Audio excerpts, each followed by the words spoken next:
Ini sangat menarik. Kamu tahu nggak? Ada 3 wanita dalam Alkitab itu yang sama-sama mandul.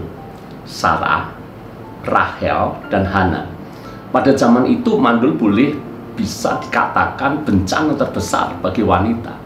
Lalu secara rohani, dia akan merasa ada dosa yang mungkin belum dia bereskan. Lalu kemudian secara sosial, ia malu. Dan kalau secara psikologis, ia tertekan.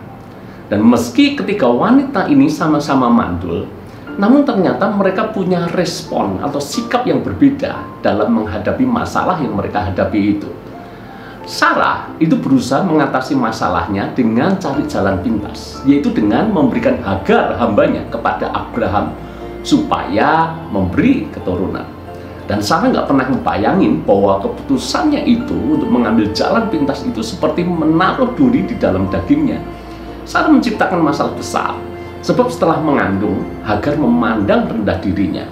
Dan seperti yang kita tahu, berawal dari situlah terjadi konflik antara Sarah dan Hagar, bahkan antar keturunan Sarah dan Hagar hingga sekarang ini. Kita bandingkan tokoh yang kedua. Tokoh yang kedua itu Rahel. Rahel mengatasi masalahnya dengan cara yang berbeda lagi.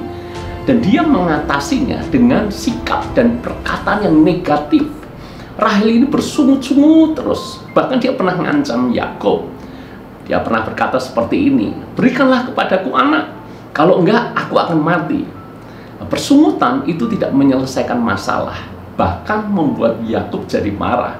Dan Yakub kurang lebihnya dia pernah berkata, "Aku ini apa pengganti Allah yang telah menghalangi engkau mengandung?"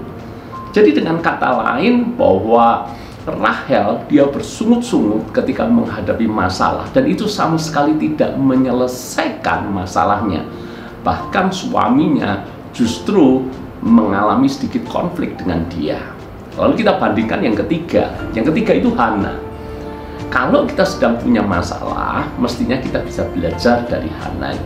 Walaupun Hana ini juga mandul, dia juga direndahkan oleh madunya yang namanya Penina. Namun dia tidak mengambil jalan pintas seperti yang dilakukan Sarah. Dan dia juga tidak bersikap negatif, bersungut-sungut, mengeluh, marah-marah seperti yang dilakukan oleh Rahel. Apa yang dilakukan Hana? Hana memilih datang kepada Tuhan dan menyampaikan pergumulannya melalui doa. Dan seperti yang kita tahu, akhirnya doa Hana didengar. Ia mendapatkan Samuel, salah seorang pemimpin terbesar di Israel. Bahkan nggak hanya melahirkan Samuel, Hana masih melahirkan beberapa anak lagi. Lihat, doa membuat kita mendapatkan tidak hanya seperti yang kita harapkan, tidak seperti yang kita doakan. Benar seperti Alkitab katakan, Tuhan kita selalu melakukan lebih dari yang kita pikirkan dan doakan. Jadi kalau mungkin Anda sedang menghadapi masalah yang sangat berat, selesaikan masalah itu dengan cara yang tepat. Bukan cari jalan pintas, bukan juga menanggapinya dengan bersungut-sungut, tapi datanglah kepada Tuhan, harapkan pertolongannya, ambil waktu untuk berdoa. Saya percaya bahwa doa yang dinaikkan dengan cucuran air mata akan berubah menjadi sorak-sorai pada akhirnya. Tuhan berkati.